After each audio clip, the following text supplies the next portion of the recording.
welcome back to 2K Studios. Today we're talking about Predator Badlands. We're going to do a little review and then we're going to talk about what's next for the franchise. What could they possibly do and where could they possibly go from here? So to start things off, Predator Badlands was released November 7th, 2025, and I completely missed it at the theater, which is very sad because I was really looking forward to it. I just got busy and then, what do you know, it's out of the theater. Directed by Dan Trachtenberg, who also directed Prey, so we must remember that, and starring Ellie Fanning as Thea and Demetrius Schuster as Deck, the Predator. A runtime of 1 hour, 47 minutes with a budget of $105 million. So that's what Predator Badlands was, and so far, its box office has produced $184.6 million with the strongest opening in Predator franchise history. $80 million the opening weekend, so that was really good. Despite all that, despite the $184.6 million, and despite the biggest box office in Predator history, Badlands is kind of considered a flop. It's estimated that they still need $80 million to be in the green, and I'm not sure if this is before or after the New Zealand tax return, 25% they get from filming in New Zealand. So I'm not sure if this is calculated before or after that is applied, but like I said, it's kind of considered a flop, which is kind of brings us into today's topic is where does the franchise go from here? With Prey being a streaming, a Netflix property, and Badlands being an actual theatrical release. What's the takeaway here? What's the takeaway? But before we do all that, let's talk about the Predator Badlands because I just watched it and I have some thoughts on it. Talk about the plot. The plot is that Deck, a young Yautja predator, and trying to become a man, trying to become part of his tribe, trying to become accepted by his father, is training with his older brother to obtain this acceptance that he seeks, but his father wants him dead. So this whole time he's training, he's actually has been sent there. His brother has actually been told that he's supposed to kill him and not bring him back. So the brother doesn't kill him. The brother likes Deck, and so the father, when they do come back together, the father decides, oh, I'm gonna kill him. The brother defends Deck, and the brother dies, and Deck is saved by his brother and sent off to hunt a giant creature known as a Callisk, which if he actually brought the head back, he probably would be accepted by his tribe because no one's been able to kill this thing. So he's sent off to a planet he's never been to, and crash lands on this planet, and this is the most hostile planet I have ever seen. This place is crazy. Everything is trying to kill you. They even have grass that'll cut you. So it's a crazy, crazy planet, which is really interesting. I really like where it's shot. Like I said, it's shot in New Zealand, so it looks really good. So that's another thing. The special effects, I think they look pretty good. Deck, from the trailer, I didn't think it was going to look very good, but once I saw it on Blu-ray, I think it looks really good. The expressions that Deck makes with his predator mandibles, I thought it looked very good. And so Deck has crash landed on this planet. It's a very hostile planet. He has to fight random monsters, and he encounters a cyborg named Thea, and she has been torn in half by the Callisk. So she persuades him because she can communicate with Yautja because she has a not very well explained translating device that allows her to communicate with Nakchish. Universal translation. You hear Yautja, others hear their language. Couple species and stuff, and this was one of the only things I questioned about the movie because they explained her translator chip one way, but in another scene later in the movie, it's like, oh, that's not how that works because this scene wouldn't work if it was the way she explained it. So they definitely need to fix that if they make another installment of this. But other than that, I really enjoyed it. Thea, like I said, is played by Ellie Manning. She also played her sister, Tessa, another cyborg. And the cyborgs are from Weyland Yutani, so that is new. Well, maybe not new, but is, I guess, canon now in the Predator franchise that Weyland Yutani, the alien, the xenomorphs are now officially part of the universe. So it's all one universe now. And I really like that because I'm really looking forward to seeing if the xenomorphs and we have another alien versus predator matchup. Because I want to see a real one, I want to see one with like space marines and on a different, in the future, not in the Arctic, in the future, somewhere in the future. So really looking forward to that, and I really like that crossover with the Weyland Yutani cyborgs were sent there for this Callisk. This Callisk is a huge monster, and turns out it has crazy regenerative properties, which is why Weyland Yutani wants it. Because the Callisk, if it can, like the deck cuts the head off the Callisk, and the head just reattaches to the body, and you can't really kill this thing, and that's why all the predators in the past have failed to claim it as a trophy. So Weyland Yutani wants to study the Callisk for this regenerative property that it has, which would be very beneficial to, cure disease, any number of things the Weyland would want. Probably nefarious because it's Weyland, it's probably a nefarious thing they're going for. So, anyways, we have this friendship formed between Thea and Deck, and also a young Callisk named Bud. I love Bud. Bud was hilarious. There's this one scene where the Predator and they're all at a camp and they're trying to go to sleep, and Bud starts mimicking the things that Deck is doing. It's just hilarious. And at one point, Deck pulls out his sword and tries to intimidate the little baby, and the little baby pulls out his stick that's on fire. Oh, I thought that was hilarious.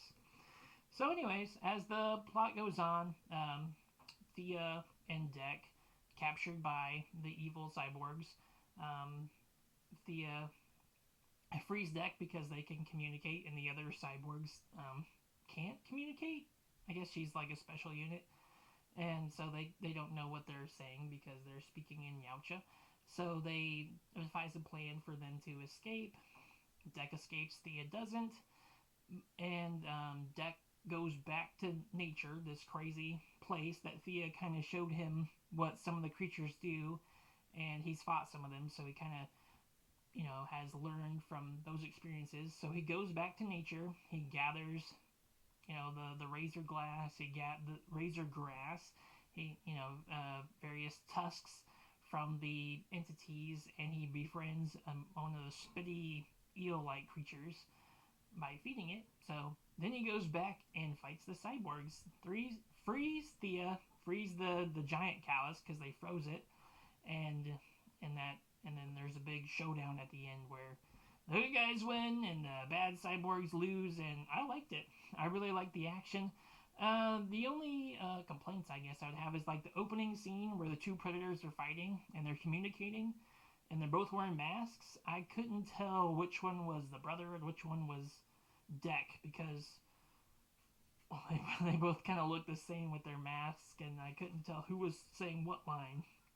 So that was the only thing that I found frustrating about the first part of the movie. The only other frustration I have is the father. Like, I don't understand his why is he trying to kill his son? I don't really like. There's different. There's a lot of different Yautja tribes, and they all behave somewhat differently to each other. So I mean, it's not unbelievable, but it's a little bit different than most of the Yautja I've read in novels. They, they're a little bit more forgiving, I guess, to their tribesmen. They're not as crazy as this father, because this father's evil and he cheats. That is the other thing that really made me mad, is when the father was fighting the brother, he went invisible, which in like normal Yautja rules, that's cheating, because if you're fighting an opponent, you're supposed to fight them with the same weapons, the same. It's supposed to be an equal fight, or else you're just cheating. And yeah, the father is just cheating, and that's why the brother dies. And so when Deck comes back at the end and faces his father, he's prepared for his father to cheat because he knows his father's a cheater, and so he's able to use the spacecraft to blow up the dust so he can see through the invisibility cloak and defeat his father. But yeah, that relationship, that interaction between the father and the sons was just kind of a little bit strange for me, coming from like a novel reader. Like the Yautja like go out in groups to train their young to fight, to hunt. You know, it's like this is a more brutal tribe than I'm used to as far as the Yautja go. And then the cheating part. The cheating part is like was very shocking to me, because that's like, I thought that was just like a code for all the Yautja tribes is not to cheat. When you're on a one-on-one duel with an enemy, you're not supposed to, use technology they don't have access to. It's supposed to be more of a fair fight, and the father was obviously cheating. So that's the only minor complaint I have. But like I said, that could be explained by the tribe that they are a part of. They just operate under rules I'm not used to from the other Yautja I'm familiar with from the books. So, anyways, plot. I like the plot. Like I said, besides a few things I said, pacing. The movie wasn't too long. It moved along pretty quick. Cinematography, filmed in New Zealand. I liked it. Looked really good. Acting, I really liked the. A lot of people were complaining about the Thea being a little annoying at the beginning, where she just kept talking and talking and frustrating Deck. And I was just like, it didn't bother me like it bothered some people, but I guess, I don't know, just a taste thing. I thought it was kind of funny. I like that the cyborg Thea was a lot different than Tessa. I really like that dynamic, that how different they were, even though they were the same unit.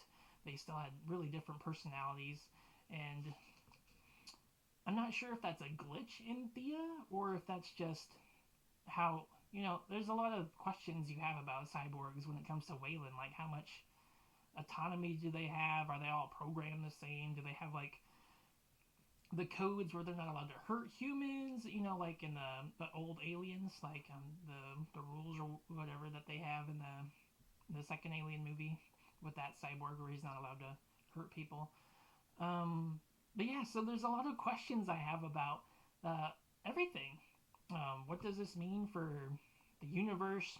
Wayland is coming here. They talked about how the predators have access to like faster than the speed of light flying, and they don't. So that's why they sent cyborgs out to this planet, because how long it took them to get there. Regular humans would have died. That's why they're cyborgs there, not humans. And then like, if Wayland gets a hold of this interstellar speed technology from one of the Predator ships, that would be really beneficial to them. They could explore more planets with real humans and not just cyborgs. So the final fight scene I really liked too was like when Thea's legs were running around like beating up cyborgs. I thought that was hilarious. I thought that was really well choreographed too, where she was fighting like 2 or 3 of them with her in half. Her torso was fighting one, and her legs were fighting another one, and I thought that was cool. But I'm just a big One Piece fan, so people running around with just their legs running around is like not new to me, and I thought it was fun. So I guess another complaint some people might have is this is like not a darker, gorier, R-rated, film that we're used to with the Predator franchise. And this is after Prey, which was much more, realistic and gory, R-rated. But I think that kind of comes down to like, this is meant for a more general audience. Like, this is something you can watch in the theater. And the box office numbers definitely kind of show this, that they're trying to go for a wider audience. And this is definitely a film I watched with my wife, and she enjoyed it. She really liked the little bud running around. She thought the little monkey creature, callus thing, that was just a cute little creature. And the fact that it was PG-13, because my wife doesn't normally watch R-rated movies, makes it so we can enjoy this fandom together. I can watch this with her, she can watch this with me, and I don't have to show her all those creepy, dark, alien films. She's not into those at all. So this brings us to the title of this video is what's next for the Predator franchise. So I see us having these 2 paths before us. We have the path of the what I would call sci-fi adventure stories, where Deck and Thea team up and go on different adventures. I am really curious to see what happens. Like if they continue with Deck, I would like to see that the confrontation with his mom, who his mom might be. I've seen speculation that it is a comic book character, so that'd be interesting. Or we have the path of Prey, which is a very smaller as far as budget goes. Prey was only 65 million, whereas this one had a budget of 105 million. So Prey is like I said, is a smaller scale, lower budget, one predator versus humans. If we go that route, or if we go the larger sci-fi adventure route, and if we do, there are some cool directions we could go with the sci-fi adventure route. Like I said, we could follow some of the comic books, and we can meet some pretty notable characters. I would really like to see Ahab. I don't know if you guys are familiar with Ahab. He's one of my favorite predators because his whole goal is to kill an engineer. And since we are now in the Weyland-Yutani Predator combined universe, we could have an engineer fight a predator. We could have another Alien vs Predator situation, and if Deck were to team up with Ahab to find or fight an engineer, I would like to see that. I would love to see a predator fight an engineer. We also have the Makino Nojikai character, who is a human who joins a predator tribe and fights xenomorphs.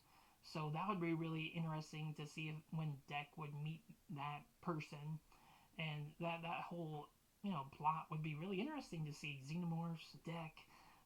It's just like I said, there's a lot of directions we could go with this whole sci-fi adventure story aspect of Predator. Or, like I said, we go down the path of Prey. There's a lot of really cool directions we could go with that as well.